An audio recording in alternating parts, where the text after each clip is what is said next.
Sayuran ini kelihatan bagus. Iya. Aku beli sekotak kentang juga. Baiklah. Ayo, silakan, bantu aku.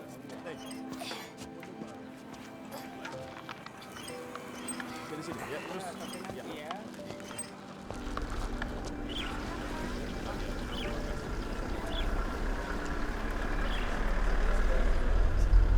Sudah kami beritahu, tidak boleh ada istilah keagamaan di papan namamu. Itu kan hanya papan Turunkan. nama. Kau harus menurunkannya hari ini. Tutup mulut, ya turunkan. Kalihan. Tulisan pemberian dari surga bertentangan dengan peraturan. Ayo, turunkan. Harus diturunkan.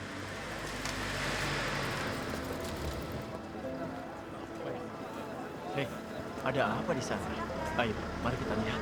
Kebijakan baru tentang sinifikasi kekristenan. Apa ini? PKT menganiaya keyakinan beragama. Semuanya ke sini dan lihatlah. Pemerintah pusat mengeluarkan pemberitahuan baru. Kebijakan baru tentang sinifikasi kekristenan. Lihat baik-baik, lalu sebarkan berita ini. Apa ini? Bisakah kau membacakannya? Bendera nasional Tiongkok harus ditampilkan di tempat yang terlihat. Di semua tempat umum Kristen.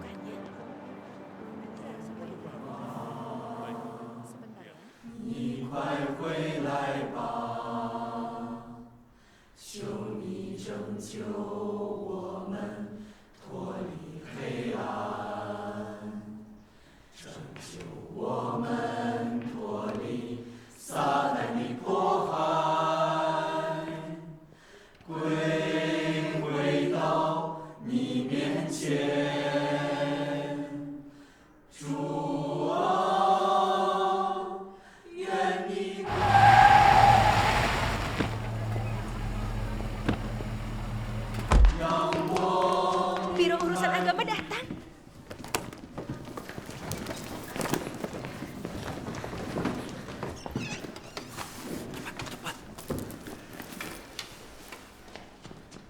Jangan turun.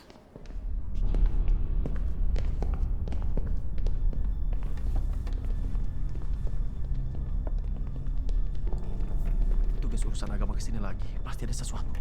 Jangan bicara.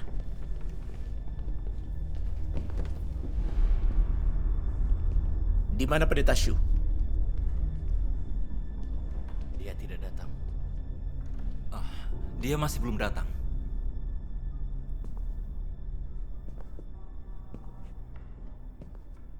Apa yang kukatakan kepadamu terakhir kali? Bendera nasional dan potret Ketua Mao dan Ketua Si semua harus digantung di gereja. Mengapa belum dipasang? Pasang segera.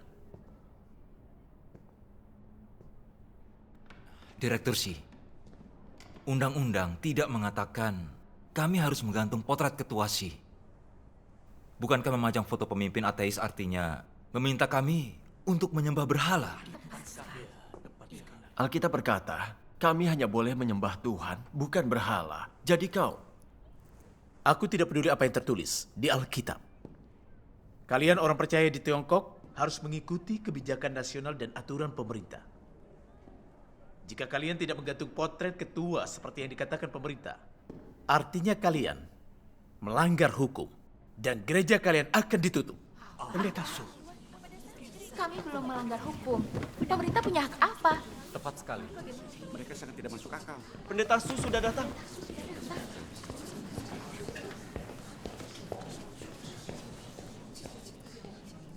Direktur Si, bukannya kami tidak menghormati kebijakan nasional.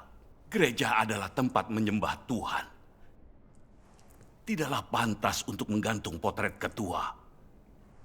Ini bukan balai agung rakyat. Sekarang bayangkan, jika orang asing datang dan melihat potret para pemimpin nasional di gereja, lalu pulang dan memberitahu orang lain, bukankah itu akan merusak citra partai komunis yang besar, terhormat, dan benar? Ketua Si tidak percaya kepada Tuhan. Dia percaya pada ateisme Marxis. Kalian anggota partai dapat menyembah dia seperti Tuhan jika kalian mau. Kami menyembah Tuhan Yesus. Dan kau tidak seharusnya membatasi kebebasan beragama kami.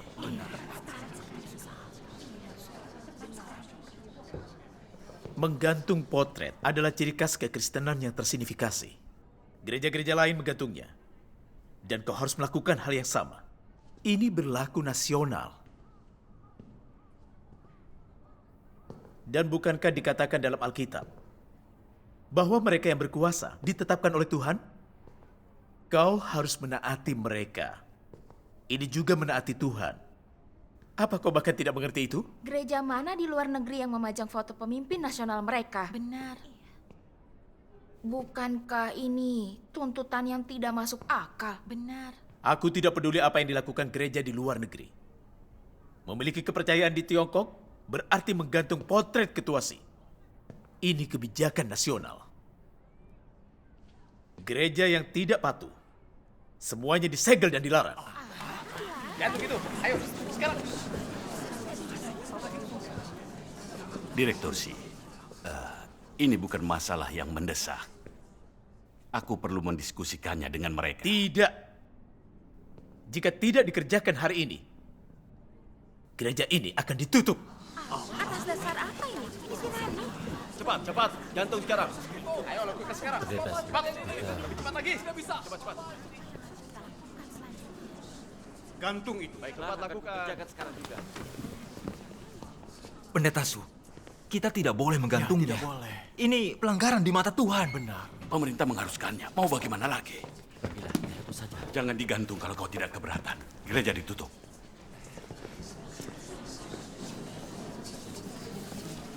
Sekarang bagaimana ini?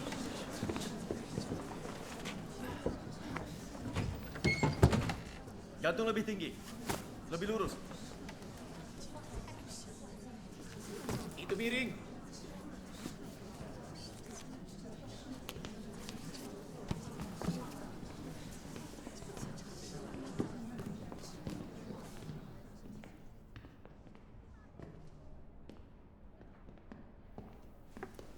Bukankah lagu pujian ini telah disita?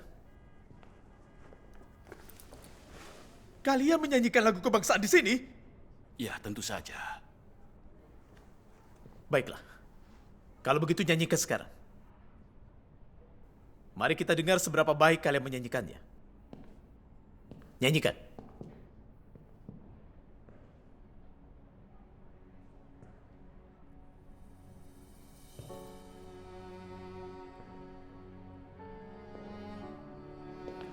Sekarang juga, nyanyikan.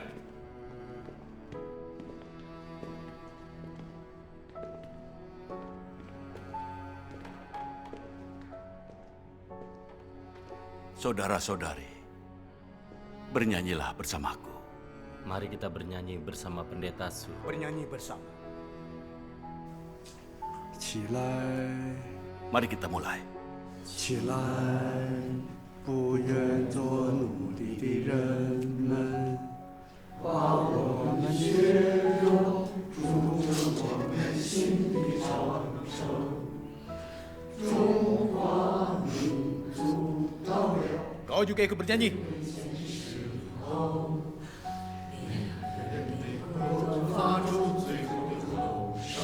Kurang keras. Lagi.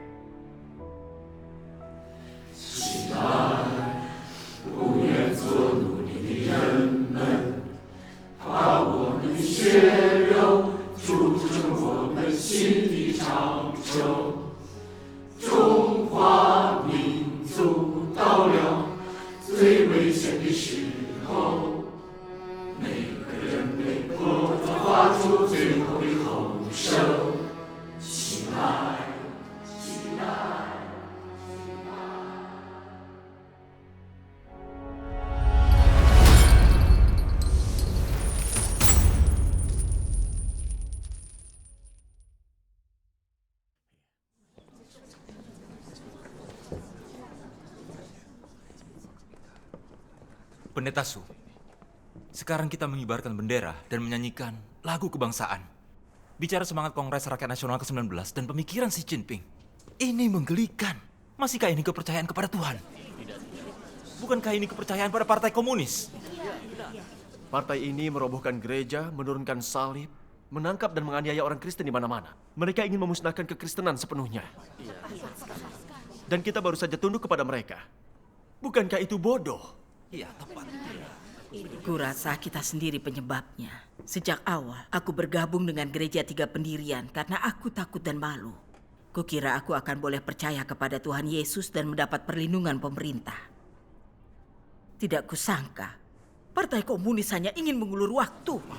Tidak hanya menurunkan salib, sekarang kita harus menyanyikan lagu kebangsaan, mengibarkan bendera, dan menggantung potret Xi Jinping. PKT akhirnya menunjukkan wajah buruknya. Benar. Mereka gunakan agama itu sendiri sebagai sarana melenyapkan kepercayaan. Kita benar-benar telah menjadi budak Partai Komunis. Saat menyanyikan, bangkitlah mereka yang tidak mau menjadi budak. Di dalam hatiku, aku merasakan amarah bangkit seperti api. Benar. Kita harus melawan dan menolak. Menjadi budak Partai Komunis. Kita harus berkata tidak pada Partai Komunis. Kita tidak akan jadi budak. Diberi hati malah minta jantung. Mereka telah merundung kita sampai titik ini. Mereka sedang melenyapkan iman kita.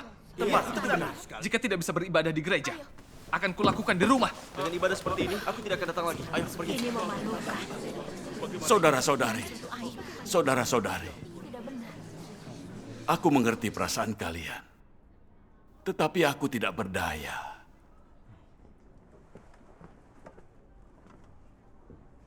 Apa itu Partai Komunis? Partai revolusioner ateis. Jika tidak dituruti, mereka tidak hanya menjebloskan kalian ke penjara. Mereka akan membunuh kalian.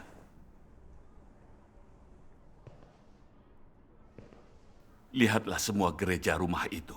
Mereka hanya tahu memikul salib. Mereka memilih di penjara daripada bergabung dengan 3 pendirian.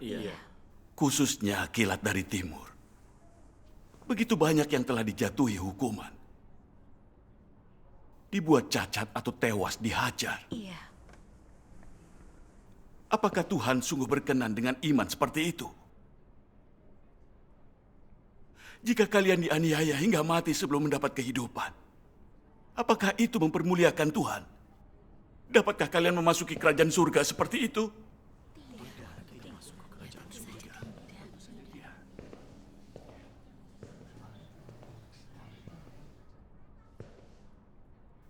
Kita bersembunyi di balik gereja 3 pendirian karena kita tidak punya pilihan lain.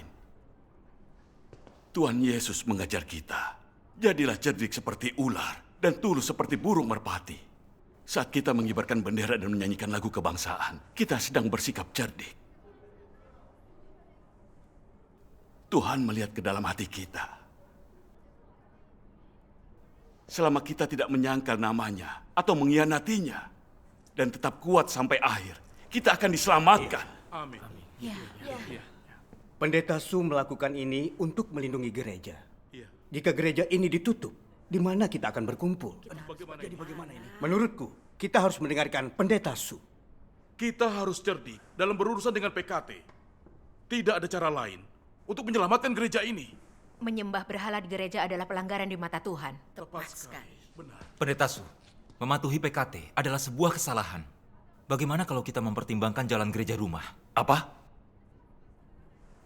Jalan gereja rumah? Itu jalan buntu. Apa kau mau masuk penjara? Percaya kepada Tuhan dari sel penjara.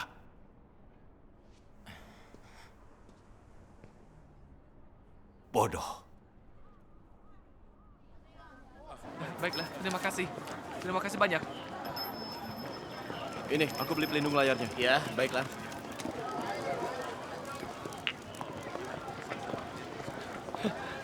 Kita hidup di zaman edan ya. Sekarang gereja-gereja memasang bendera. Ya. Kemarin aku melewati kuil Buddha. Aku melihat para biksu membawa bendera dan melakukan upacara pengibaran bendera. Mereka bahkan memberi hormat.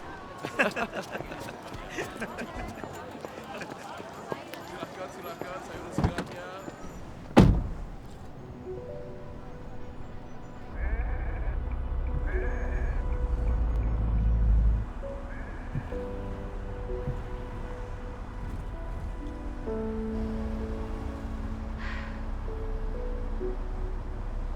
Kita telah menyerah untuk menyembah Raja Setan dan Iblis di gereja kita.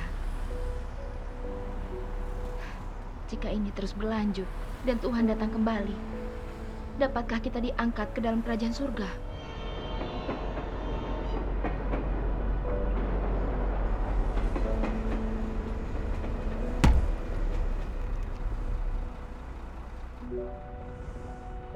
Sejak bergabung dengan 3 pendirian, kita terus salah melangkah.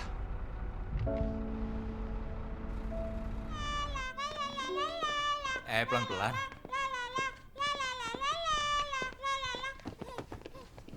Wah, ada cerita. Pemburu datang ke hutan dan semua binatang melarikan diri. Tetapi 2 tertangkap. Ayo, Bu, tebak yang mana? Kura-kura? Benar. Satunya lagi apa? Ibu tidak tahu. Itu burung unta, Ibu. Mengapa burung unta? Karena burung unta itu pengecut, memasukkan kepalanya ke dalam pasir.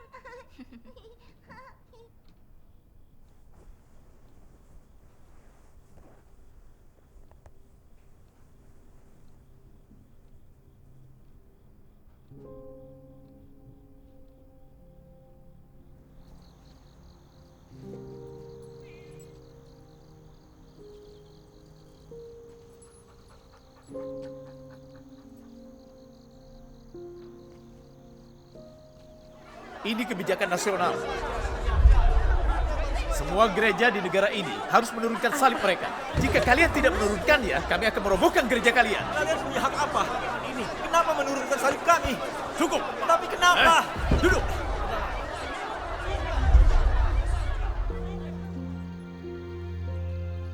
Kurang keras.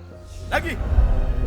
不愿做奴隶的人们，把我们血肉融成我们心里长城，中华民族到了。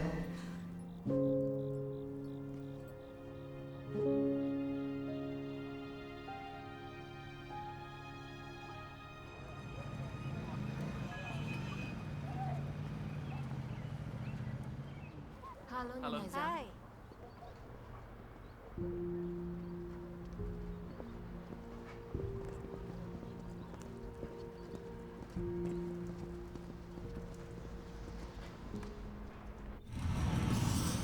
Saudara Zhang, Saudara Meng, Saudara Song, senang bertemu kalian. kami sudah buntu. Kami harus datang. Kami sudah dengar, Biro Urusan Agama memaksa gereja mengibarkan bendera dan menyanyikan lagu kebangsaan. Aku rasa kalian tidak bisa menerimanya. Kau benar. PKT memaksa kami ikut 3 pendirian. Aku bisa terima. Kau mungkin menertawakanku. Aku bergabung karena merasa takut. Namun bendera dan lagu kebangsaan, itukah percaya pada Tuhan? Iya. Aku bisa terima larangan mereka berkhotbah tentang kitab Wahyu atau menyambut kedatangan Tuhan kembali. Tapi kini mereka ingin kami menyembah Raja Iblis. Aku tidak bisa terima. Syukur kepada Tuhan, kau akhirnya sadar. Menerapkan iman dalam 3 pendirian artinya kau boneka iblis. Iblis mengendalikanmu. Iya. Sini, duduklah. Klaim PKT tentang kebebasan beragama hanyalah kebohongan untuk menipu orang. Wajah iblisnya benar-benar tersingkap. Jika kita tidak sadar, apakah kita sungguh orang beriman? Itu melanggar hati nurani kita. Aku akhirnya melihat wajah asli PKT yang membenci dan menentang Tuhan. Aku tidak mau lagi diperbudak iblis. Benar. Bergabung dengan 3 pendirian berarti percaya di bibir saja, tapi tidak sungguh mengikuti Tuhan. Aku merasa Tuhan telah menyingkirkan kami. Jadi, aku harus mengambil jalan gereja rumah. Iya, belum terlambat. Gereja rumah menerima kalian. Syukur kepada Tuhan. Selamat datang. Syukur kepada Tuhan. Siasun, dari mana? Hanya membeli buah. Oh.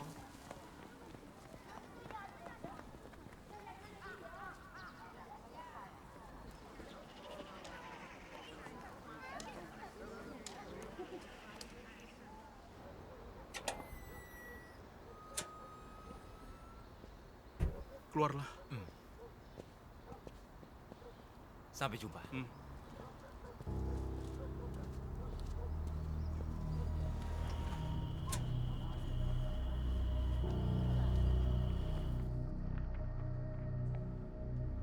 Pendeta Su, hari ini aku melihat Meng Changlin dan Saudara Su. Ibu, aku sudah pulang. baik. Saudara Mang, kau sudah pulang. Saudara Sun, Sini. Pendeta Su ada di sini? Aku kebetulan lewat, jadi sekalian mengunjungi ibumu.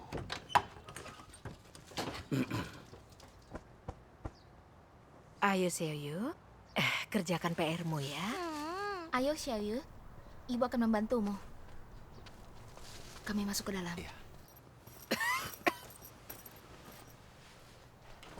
Changlin, jalan gereja rumah tidaklah mudah. Paman Sunzi dahulu ikut gereja rumah, ingat? Berapa tahun hukumannya? 7,5 tahun. Tepat. Sudahkah kau melihat bagaimana keadaannya sekarang? PKT ingin sepenuhnya menyingkirkan gereja rumah. Jika kau bergabung pada saat seperti ini, bukankah itu artinya menggali kuburmu sendiri? Benar sekali.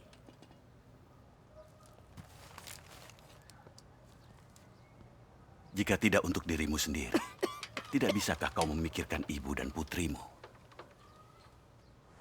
Dia benar. Jika selama ini kita tidak bergabung dengan Pendeta Su di 3 pendirian, kita pasti sudah lama ditangkap. Kita mungkin menyelamatkan diri dengan begitu. Tapi apa kita dapat kehidupan? Tuhan Yesus berkata, ia yang mempertahankan nyawanya akan kehilangan nyawanya. Dan ia yang kehilangan nyawanya karena aku akan mendapatkannya. Gereja-gereja rumah dianiaya sedemikian rupa. Tapi mereka tidak mau tunduk kepada iblis. Mereka mempertahankan iman dan mengikuti Tuhan. Inilah jalan yang ditempuh orang kudus selama berabad-abad. Pikirkan tentang kilat dari timur.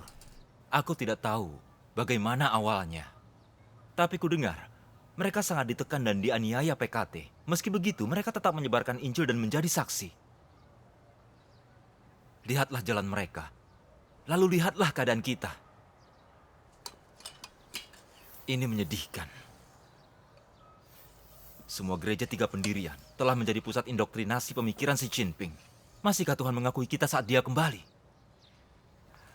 Aku selalu merasa malapetaka besar itu sudah dekat.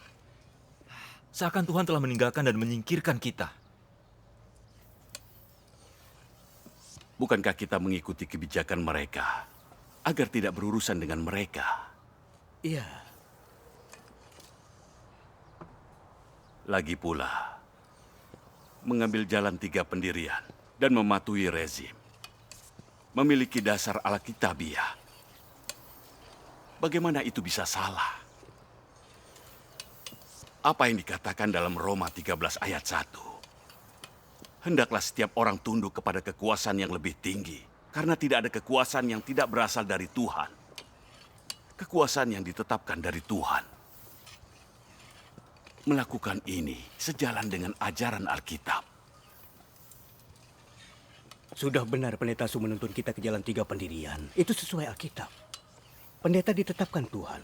Jika kita meninggalkan pendeta dan penatua demi gereja rumah, konsekuensinya tidak terbayangkan. Benar. Menurutku kita mengambil jalan itu karena kita takut ditangkap dan dipenjara. Kita takut pada kekuatan iblis. Kita mungkin menyelamatkan diri kita, tapi kita dikendalikan Raja Iblis. Kita tunduk kepadanya. Itu mempermuliakan Tuhan atau mempermalukannya? Jika kita menyembah iblis di gereja kita jelas menyinggung dan mengkhianati Tuhan. Mengapa kau tidak bisa melihat itu? Changlin, dengarkan kami sekali ini. Banyak orang telah tewas karena tindakan keras PKT. Mengapa kita percaya kepada Tuhan? Bukankah demi kedamaian dan keamanan? Ibu,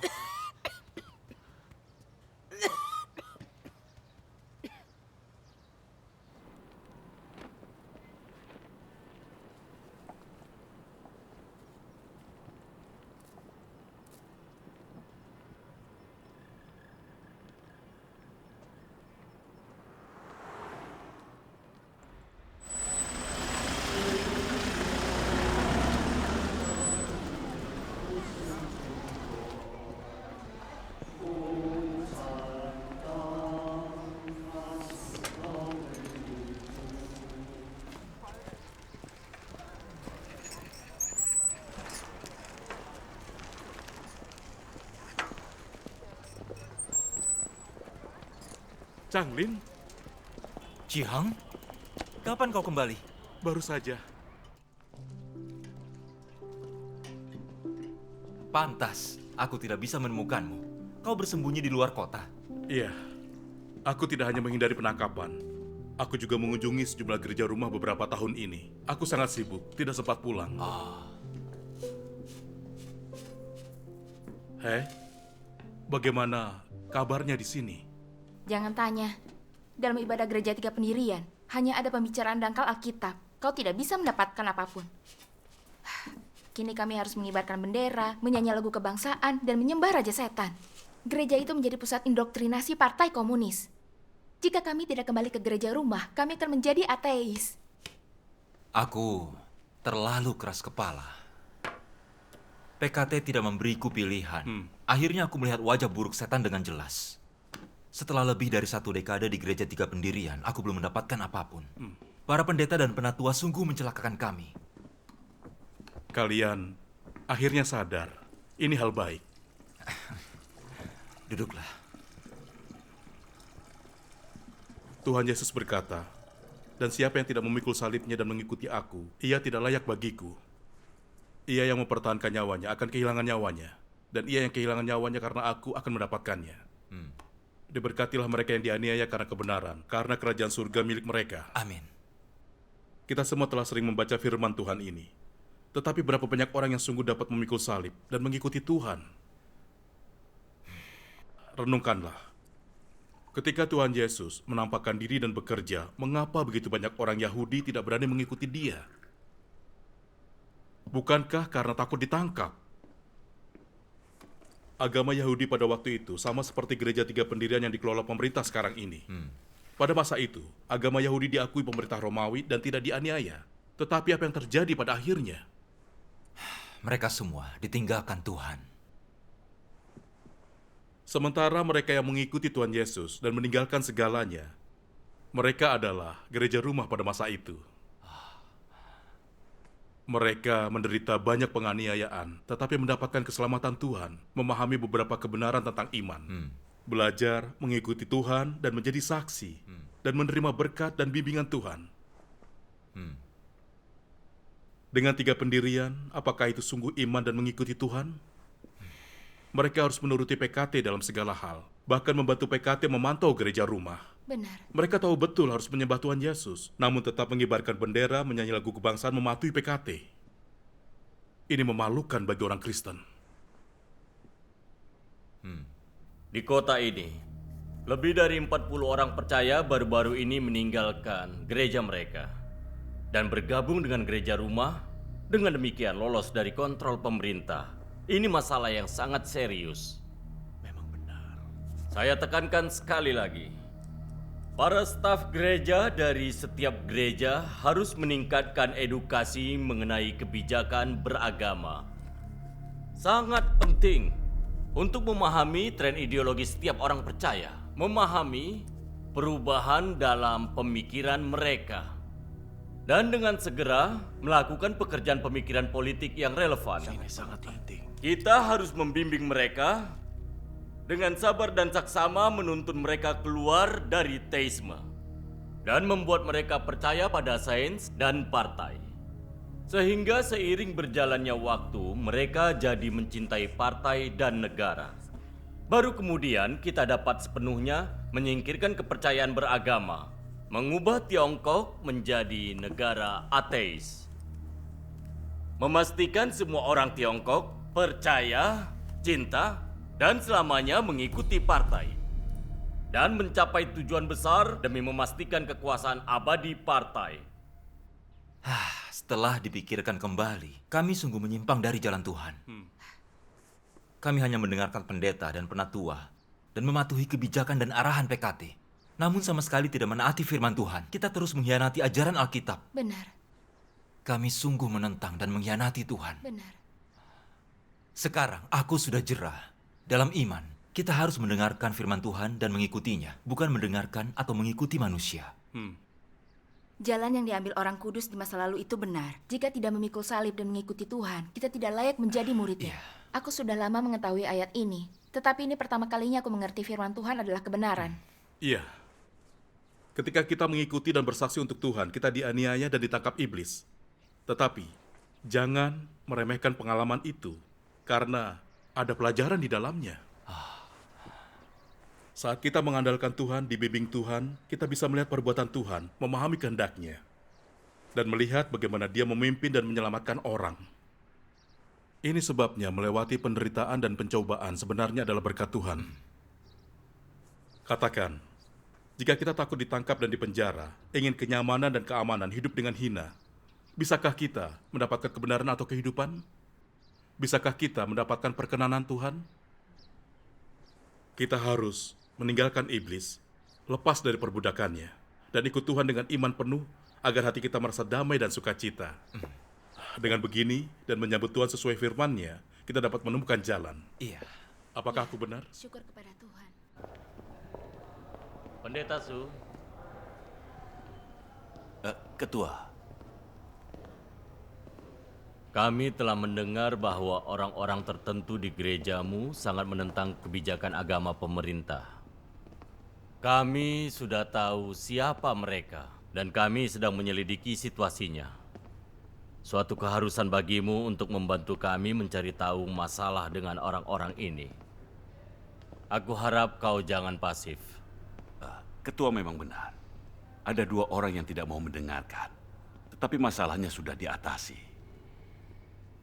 Yakinlah, aku akan bekerja sama dengan pekerjaanmu. Aku memperingatkanmu. Jika sesuatu seperti ini terjadi lagi, kau bukan saja akan kehilangan gerejamu, tapi juga karirmu sebagai seorang pendeta. Ketua, aku jamin masalah seperti ini tidak akan terjadi lagi. Baguslah kalau begitu.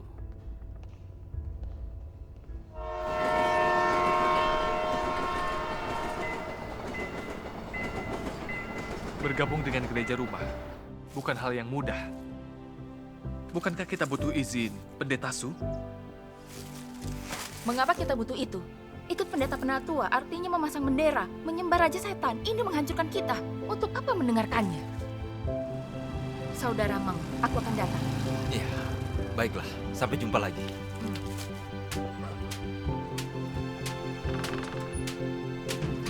Bagaimanapun, bergabung dengan gereja rumah adalah hal benar. Dari awal kita salah karena bersikap pengecut. Saudara Liang,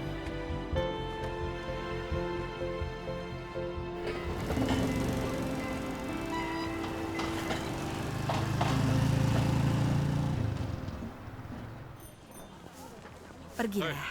Tunggu, di lingkungan mana tempat tinggal? Xiaojang, Direktur Wei? kami perhatikan belakangan ini banyak orang asing di gangmu. Mereka mau ke rumah siapa?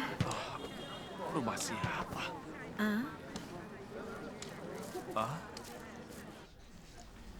Kalian telah melihat wajah jahat iblis dengan jelas. Kalian merasa menyanyi lagu kebangsaan dan menyembah raja setan, mempermalukan dan mengkhianati Tuhan. Kalian ingin meninggalkan gereja 3 pendirian. Masalah ini tidak sederhana. Para pendeta dan penatua memiliki alasan sendiri mengambil jalan 3 pendirian. Tetapi tentang apakah kita harus mengikuti mereka, dan apakah ini sesuai dengan kehendak Tuhan, atau apakah Dia akan menyetujuinya, kita harus mencari kebenaran dan berdoa kepada Tuhan. Tanpa dasar firman Tuhan, jika kita memilih berdasarkan hikmat dan pandangan manusia, kita akan cenderung mengambil jalan yang salah. Sifat alami manusia itu memilih kenyamanan, menghindari penderitaan, terutama penderitaan bagi Tuhan atau demi mendapat kebenaran. Tiada seorang pun mau mati bagi Tuhan. Saat kita dianiaya atau ditangkap, kita menjadi seperti Yudas. Kita mengkhianati Tuhan dan gereja. Apa konsekuensinya? Jadi ketika memilih jalan, kita harus mencari kehendak Tuhan. Kalau kita sembarangan mengikuti orang, bukankah itu bodoh? Di zaman hukum Taurat, Tuhan berfirman, umatku hancur karena kurangnya pengetahuan. Dalam Amsal juga dikatakan, tetapi orang bodoh mati karena kekurangan hikmat. Amin.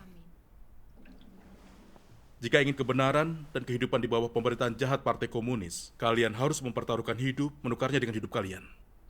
Tanpa iman yang sejati, dapatkah kalian mengikuti Tuhan? Kalian hanya bisa hidup hina di jalan 3 pendirian. Dan jika ada sedikit berkat, kalian mengejar pendeta untuk percaya pada sebuah gereja. Ini menggenapi nubuat dalam Amsal. Kemakmuran orang bebal akan membinasakan mereka. Ya? Aku tidak mengerti.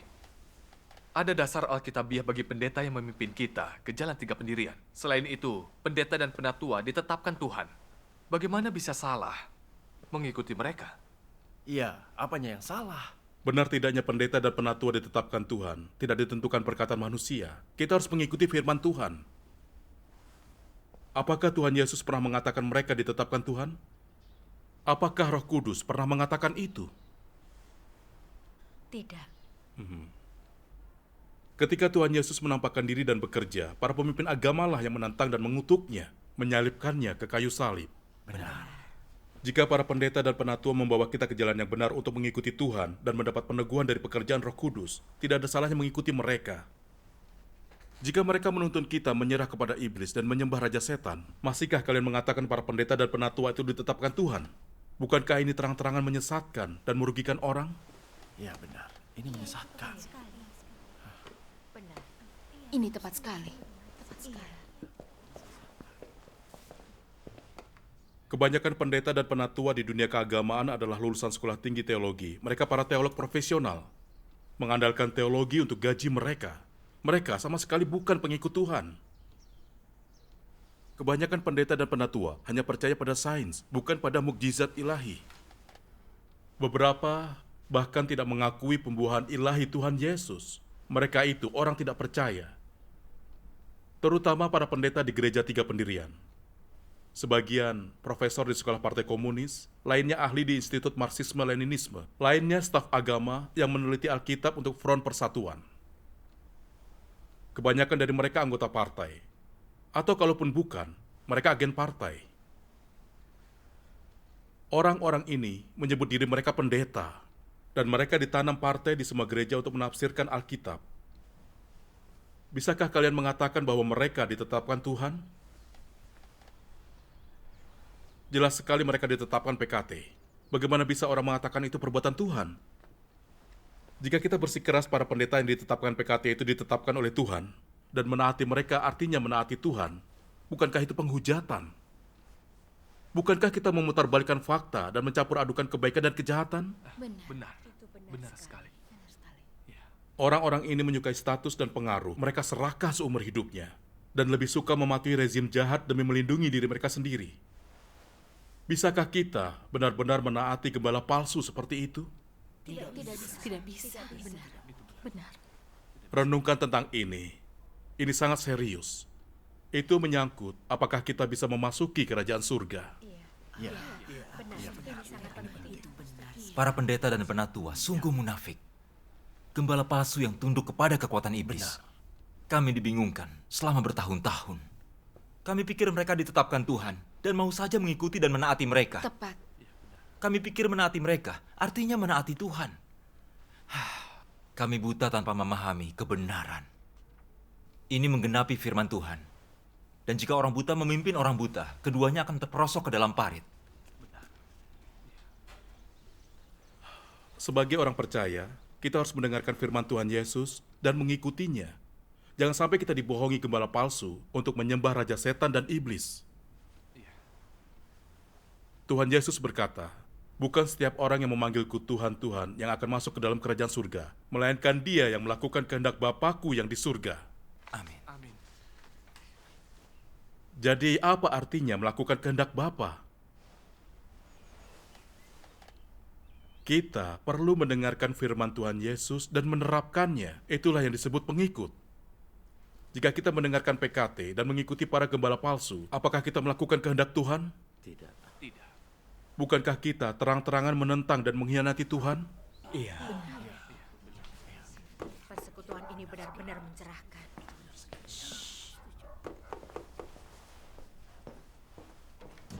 Janglin, buka pintunya. Komite lingkungan datang. Komite lingkungan, cepat semuanya masuk ke dalam.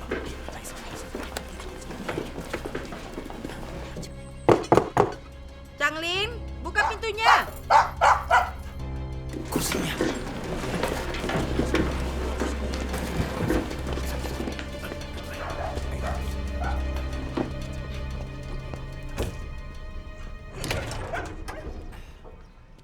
Direktur Wei, Changlin, ada apa ini?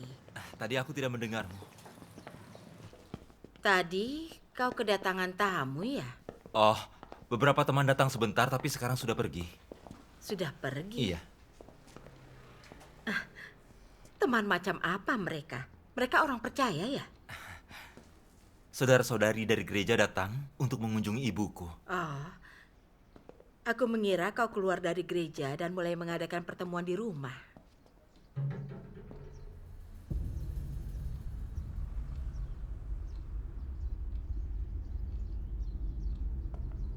Tidak ada siapapun.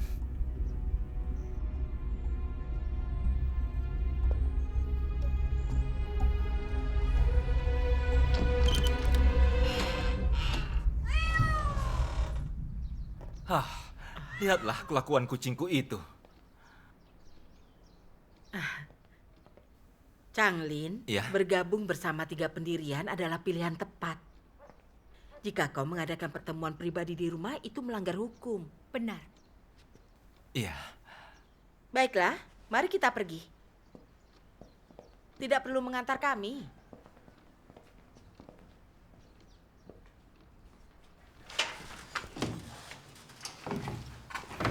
Mereka sudah pergi.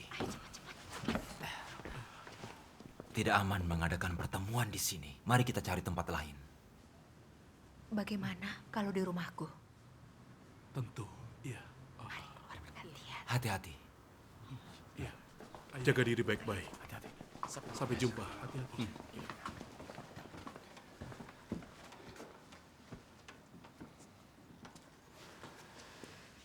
Ciham, setelah bertahun-tahun kau pergi, kau memahami banyak hal. Bagaimana kau bisa melihat dengan sangat jelas? Iya. Aku tidak berani memberitahu kalian sebelumnya, karena kalian sudah tahu bagaimana 3 pendirian. Aku akan memberitahu kalian. Beberapa tahun ini, aku menerima Tuhan Yang Maha Kuasa. Sungguh? Kau percaya kilat dari timur? Iya. Dan aku kembali untuk membagikan kabar baik ini kepada kalian. Wah, hebat. Ayo, Iya, beritahu baiklah. kami. Ayo. Sebagai orang percaya, kita semua menanti kedatangan Tuhan. Tetapi bagaimana seharusnya kita menyambut Dia? Kita harus mendengarkan perkataan Roh Kudus kepada gereja. Ada nubuat dalam Wahyu. Barang siapa memiliki telinga, hendaklah ia mendengarkan apa yang diucapkan Roh kepada gereja-gereja. Berapa kali itu diulang? 7 kali. Mengapa itu diulang berkali-kali? Untuk mengingatkan kita bahwa kunci menyambut Tuhan adalah mendengarkan suara Tuhan. Ayo, mari. Benar sekali. Ini sungguh terang baru. Benar.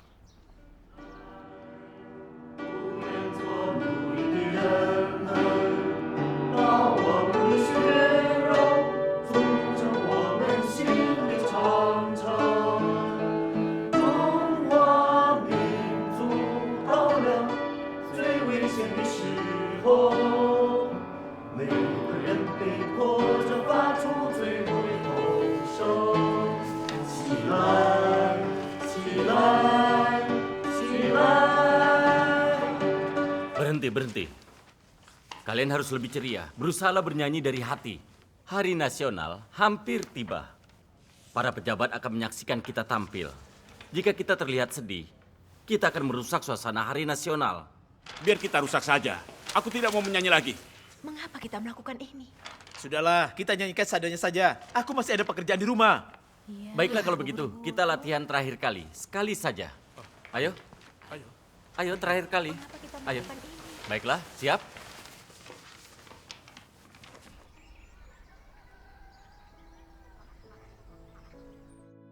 Firman Tuhan yang Maha Kuasa. Rencana pengelolaan 6.000 tahun Tuhan sudah hampir berakhir. Dan gerbang kerajaan telah dibukakan bagi semua orang yang mencari penampakannya. Saudara-saudari yang terkasih, apalagi yang engkau sekalian tunggu? Apa yang engkau cari? Apakah engkau sedang menantikan Tuhan menampakkan diri? Apakah engkau mencari jejak langkahnya? Betapa orang mendambakan penampakan Tuhan. Betapa sulitnya menemukan jejak langkah Tuhan. Di zaman seperti ini, di dunia seperti ini, apa yang harus kita lakukan untuk bisa menyaksikan hari ketika Tuhan menampakkan diri? Apa yang harus kita lakukan untuk mengimbangi laju langkah kaki Tuhan? Pertanyaan-pertanyaan semacam ini dihadapi oleh semua yang menantikan Tuhan menampakkan diri. Engkau sekalian sudah mempertimbangkan pertanyaan-pertanyaan tersebut lebih dari sekali, tetapi apa hasilnya? Di manakah Tuhan menampakkan diri? Di manakah jejak langkah Tuhan? Apakah engkau sudah mendapatkan jawabannya? Beberapa orang secara impulsif percaya bahwa dimanapun Roh Kudus bekerja, di sanalah Tuhan menampakkan diri.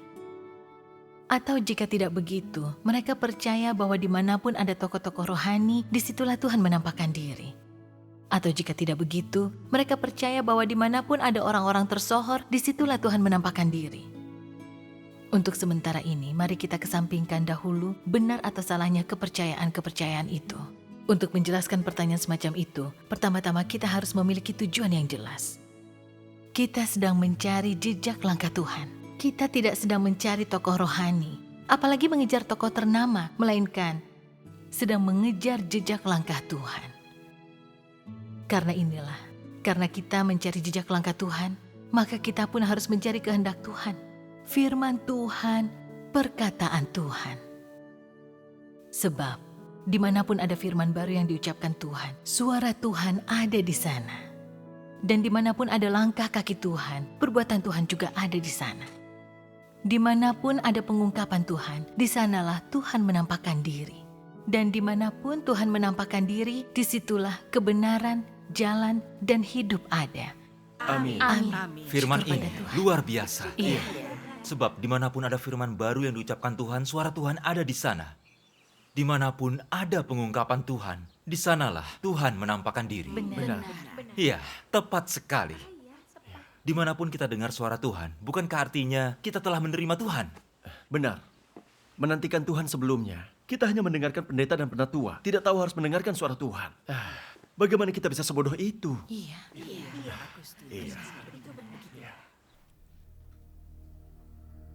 Apalagi yang mereka katakan.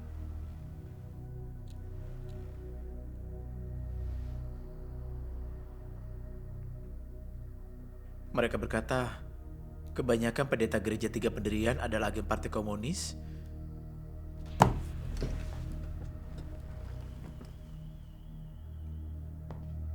Dan mereka ditetapkan oleh partai komunis, bukan Tuhan.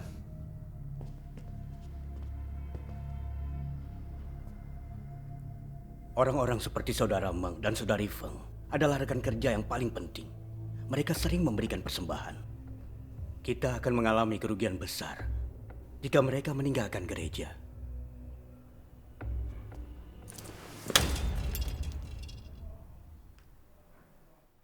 Tuhan Yang Maha Kuasa berfirman, "Aku pernah dikenal sebagai Yahweh. Aku juga pernah dipanggil Mesias. Dan orang pernah memanggilku Yesus Sang Juru Selamat dengan kasih dan hormat. Namun saat ini, aku bukan Yahweh ataupun Yesus yang dikenal orang di masa lampau itu. Aku adalah Tuhan yang datang kembali pada akhir zaman, Tuhan yang akan membawa zaman ini menuju akhir. Akulah Tuhan itu sendiri yang bangkit dari ujung bumi, syarat dengan keseluruhan watakku dan penuh dengan otoritas, hormatan, serta kemuliaan. Orang tidak pernah menjalin hubungan denganku, tidak pernah mengenalku, dan tidak tahu tentang watakku. Sejak penciptaan dunia hingga saat ini, tidak seorang pun pernah melihatku. Inilah Tuhan yang menampakkan diri kepada manusia pada akhir zaman, tetapi tersembunyi di antara manusia. Ia berdiam di antara manusia, benar dan nyata. Seperti matahari yang menyala-nyala dan lidah api, penuh dengan kuasa dan syarat akan otoritas. Tiada seorang atau satu perkara pun yang tidak akan dihakimi oleh firman-Ku. Dan tiada seorang atau satu perkara pun yang akan luput dari pemurnian melalui nyala api. Pada akhirnya, segala bangsa akan diberkati karena firman-Ku, dan juga dihancurkan berkeping-keping karena firman-Ku. Dengan demikian, semua orang pada akhir zaman melihat bahwa Akulah Juru Selamat yang datang kembali. Akulah Tuhan yang Maha Kuasa yang menaklukkan semua manusia. Semua akan melihat Aku pernah menjadi korban penghapus dosa manusia. Tapi di akhir zaman, Aku juga menjadi terik matahari yang membakar segala sesuatu, serta matahari kebenaran yang menyingkapkan segala sesuatu. Demikianlah pekerjaanku di akhir zaman. Aku memakai nama ini dan aku penuh dengan watak demikian, supaya semua orang dapat melihat bahwa akulah Tuhan yang benar, matahari yang menyala-nyala dan lidah api, dan supaya semua dapat menyembahku, satu-satunya Tuhan yang benar. Amin. Dan supaya mereka dapat melihat rupaku yang sejati. Aku bukan hanya Tuhan orang Israel, dan bukan hanya Sang Penebus.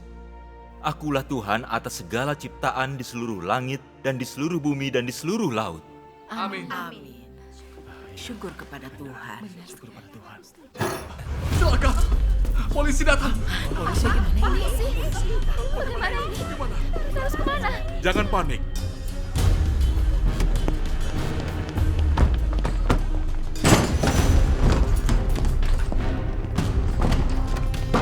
Hei, Kami apa yang menerima kalian laporan lakukan? pertemuan agama Itu ilegal. rumah pribadi. Mengapa kau memukulnya? Jongkok tangan di kepala.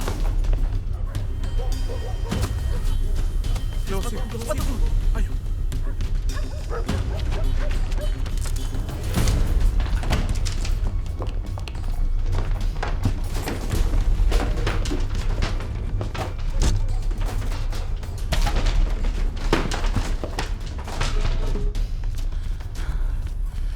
Astaga, mengerikan sekali tadi. Siapa yang begitu jahat melaporkan kita? Mengerikan sekali. Mereka akan mendapatkan ganjaran nantinya. Lebih aman di gereja.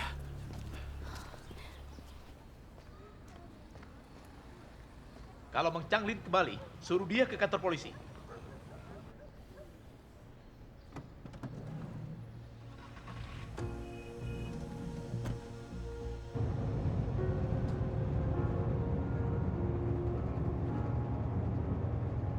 Polisi mencarimu kemana-mana.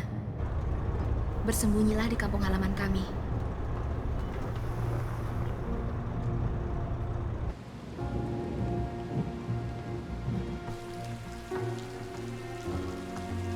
Jika ada yang melanggar peraturan gereja lagi dan menerima orang asing tanpa izin, terutama jemaat kilat dari timur, atau mendengarkan khotbah mereka, jangan salahkan aku karena bertindak kasar. Begitu ketahuan, kalian akan dikeluarkan.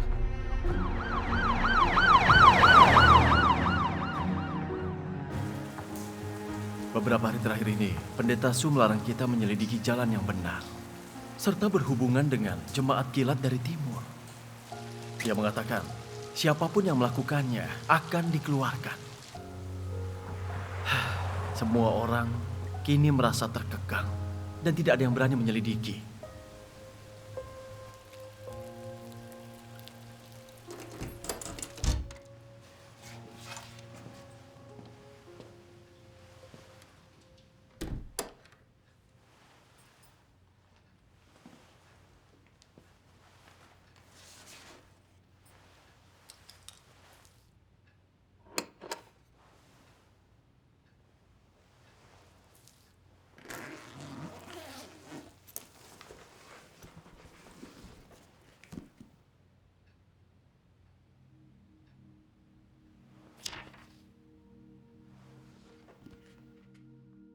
Kristus akhir zaman membawa kehidupan dan membawa jalan kebenaran yang abadi dan tidak berkesudahan. Kebenaran ini adalah jalan yang memungkinkan manusia memperoleh kehidupan dan satu-satunya jalan untuk manusia mengenal Tuhan dan menjadi berkenan di hadapan Tuhan. Apabila engkau tidak mencari jalan kehidupan yang disediakan Kristus akhir zaman, engkau tidak akan pernah berkenan di hadapan Yesus dan tidak akan pernah layak untuk memasuki gerbang kerajaan surga.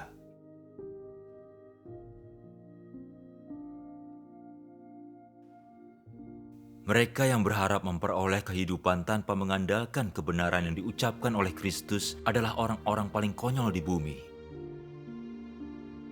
Dan mereka yang tidak menerima jalan kehidupan yang diberikan oleh Kristus hanyut dalam fantasi. Maka aku mengatakan bahwa orang-orang yang tidak menerima Kristus akhir zaman selamanya akan dibenci Tuhan.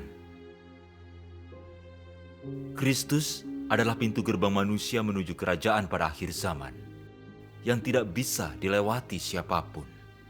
Tidak seorang pun akan disempurnakan oleh Tuhan kecuali melalui Kristus.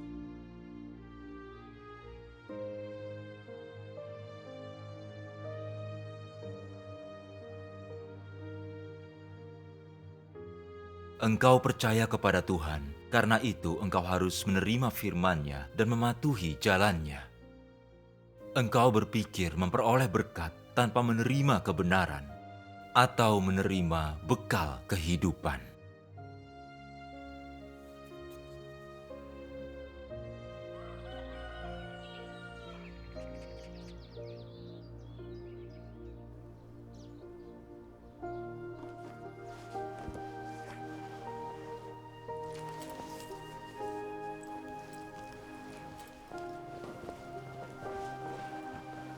Kristus datang pada akhir zaman agar semua yang sungguh-sungguh percaya kepadanya akan menerima kehidupan.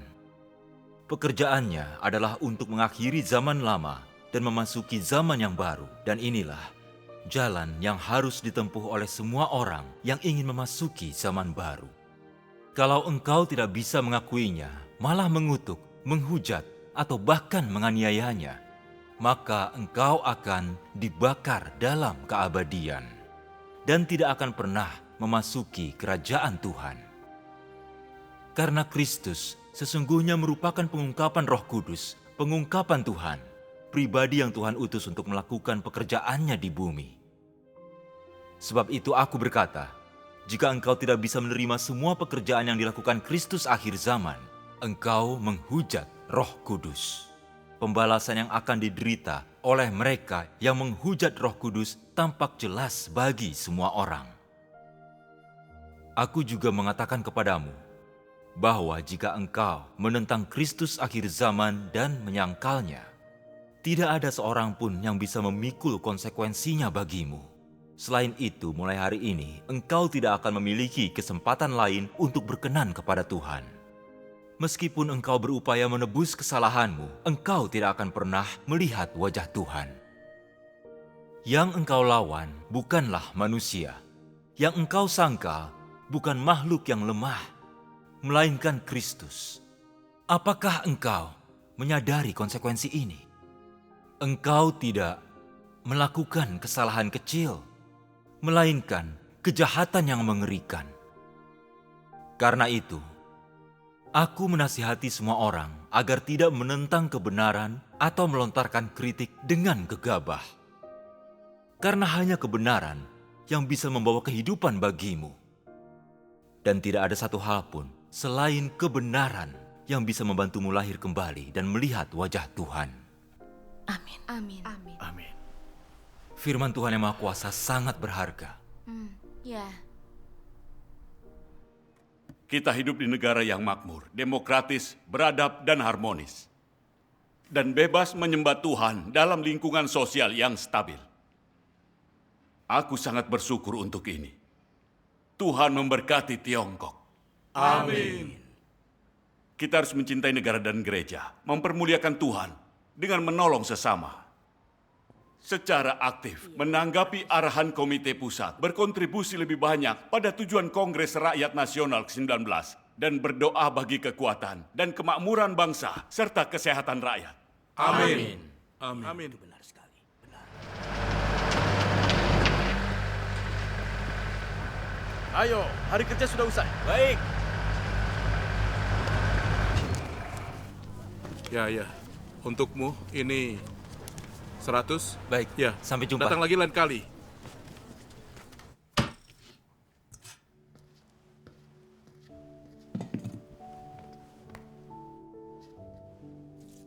Ketika Yesus datang ke dalam dunia manusia, ia membawa zaman kasih karunia dan mengakhiri zaman hukum Taurat. Pada akhir zaman, Tuhan sekali lagi menjadi daging. Dan ketika ia menjadi daging, ia mengakhiri zaman kasih karunia dan memulai zaman kerajaan.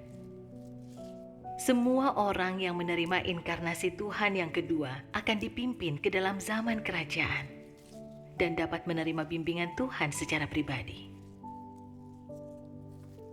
Meskipun Yesus melakukan banyak pekerjaan di antara manusia, ia hanya menyelesaikan penebusan seluruh manusia dan menjadi korban penghapus dosa manusia. Dia tidak melepaskan manusia dari wataknya yang rusak. Menyelamatkan manusia sepenuhnya dari pengaruh iblis.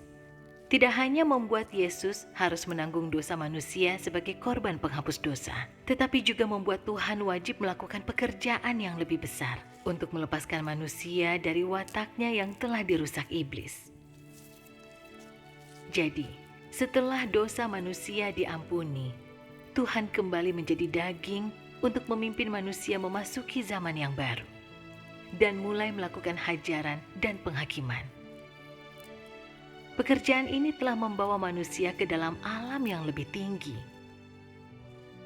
Semua orang yang tunduk di bawah kekuasaannya akan menikmati kebenaran yang lebih tinggi dan menerima berkat yang lebih besar.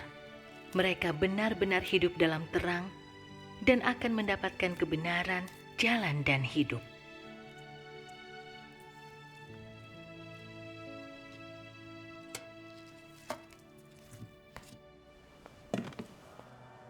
Semuanya cepat. Awas, ayo, hati-hati. Hei, itu miring. Sekarang gantung lebih tinggi ya. Agak miring ke kanan. Ya, seperti itu. Bagus. Awas, hati-hati. Iya. Miringkan lagi. Itu tinggi. Ya, di sini. Tarik ke sana.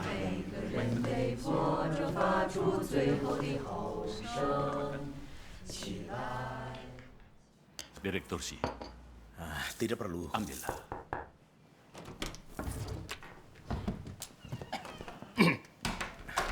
Pendeta Siu. Iya. Mengadakan pertunjukan Hari Nasional di gerejamu adalah peristiwa yang sangat penting. Benar. Tahu apa artinya? Ini artinya signifikasi partai kita terhadap kebijakan kekristenan semakin diterima masyarakat. Di mana hati orang berada, kesanalah kita pergi. Ini juga mencerminkan cinta dan dukungan orang percaya terhadap partai kita. Kepala Biro Tuan Ma menganggap perayaan Hari Nasional di gerejamu sangat penting. Kau tidak boleh mengecewakannya dalam hal ini. Tentu saja tidak. Aku berjanji padamu, perayaan akan berlangsung tanpa hambatan. Seperti seharusnya, mematuhi dan mengikuti partai adalah satu-satunya hal yang harus kau lakukan.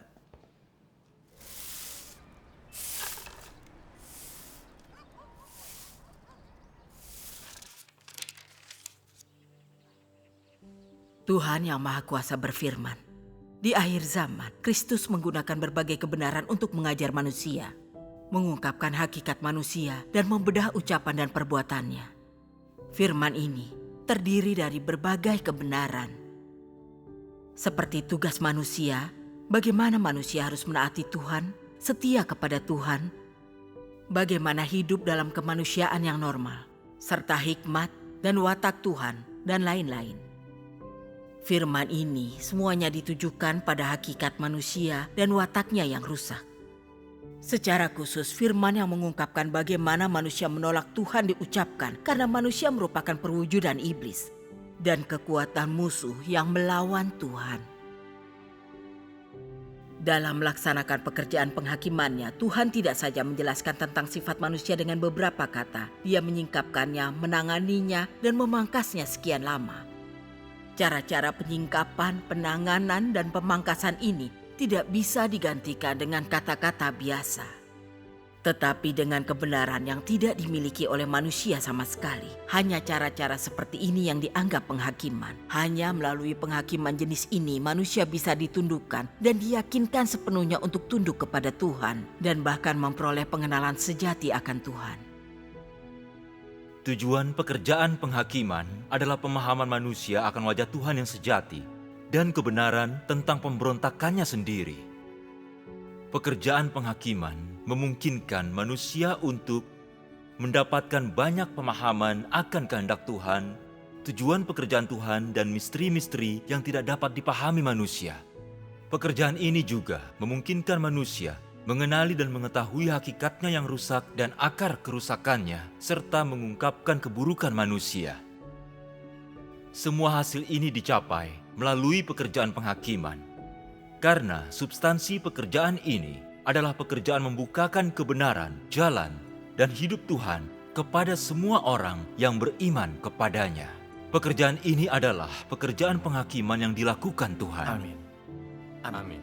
Jika engkau tidak menganggap penting kebenaran ini dan terus-menerus berpikir untuk menghindarinya atau menemukan jalan baru di luar kebenaran ini agar dapat lolos, aku berkata bahwa engkau adalah orang berdosa yang menyedihkan. Jika engkau beriman kepada Tuhan tetapi tidak mencari kebenaran atau kehendak Tuhan, atau mencintai jalan yang membawa engkau lebih dekat kepada Tuhan, aku berkata, engkau orang yang mencoba mengelak dari penghakiman, boneka dan pengkhianat yang kabur dari tahta putih yang besar. Tuhan tidak akan mengampuni pemberontak manapun yang meloloskan diri dari pengawasan matanya. Manusia seperti itu akan menerima hukuman yang bahkan lebih berat. Amin. Syukur kepada Tuhan. Benar. Benar. Syukur kepada Tuhan. Di mana Xiao Chen? Aku di sini. Siap, siap. Siap, siap.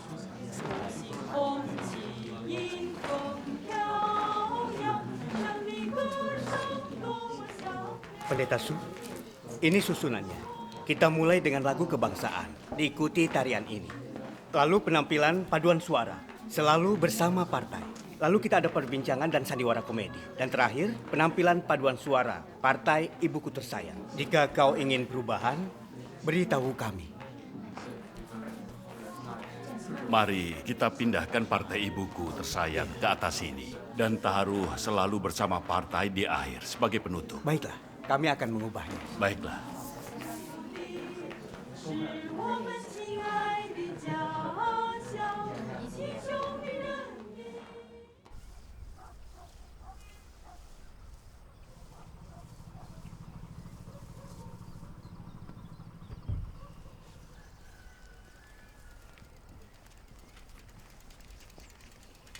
Semuanya aman? Saudara Siang dan lainnya ada di dalam, masuklah. Baiklah.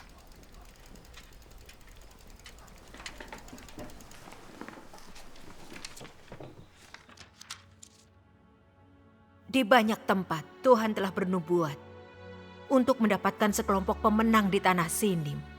Berhubung di belahan timur dunialah para pemenang harus didapatkan. Jadi, tempat Tuhan menginjakan kaki dalam inkarnasinya yang kedua pastilah tanah Sinim. Tepat di mana naga merah yang sangat besar bergelung.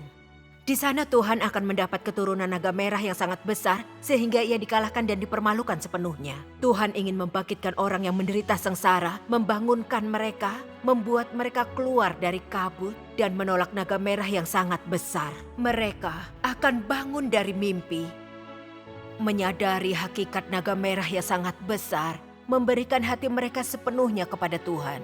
Bangkit dari tekanan kekuatan kegelapan, berdiri di timur dunia, dan menjadi bukti bagi kemenangan Tuhan. Hanya pada saat itulah Tuhan mendapatkan kemuliaan. Amin. Syukur kepada Tuhan. Syukur kepada Tuhan. Syukur kepada Tuhan. Mari kita membaca bagian lain dari firman Tuhan yang Maha Kuasa. Baiklah.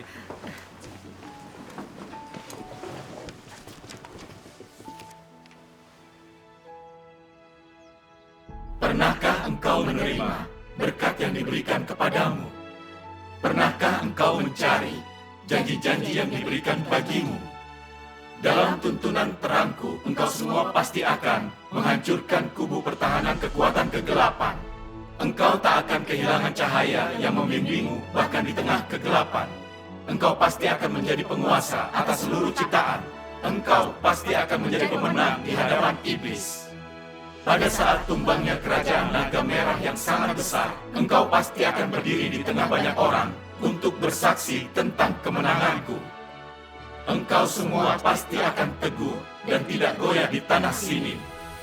Lewat penderitaan yang engkau tanggung, engkau semua akan mewarisi berkatku. Dan pasti akan memancarkan kemuliaanku ke seluruh alam semesta. Amin.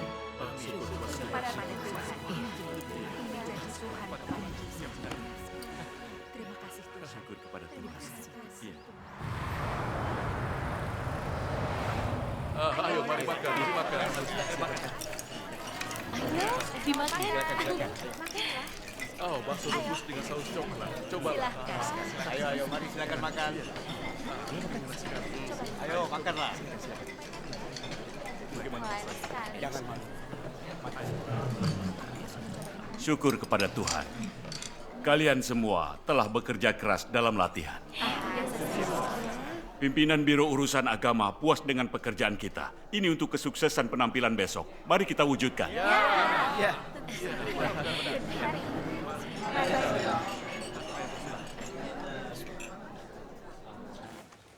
Mari kita nyanyikan lagu pujian dari firman Tuhan. Baik. Lagu Datang ke Sion dengan pujian yang kita pelajari beberapa hari lalu. Baik.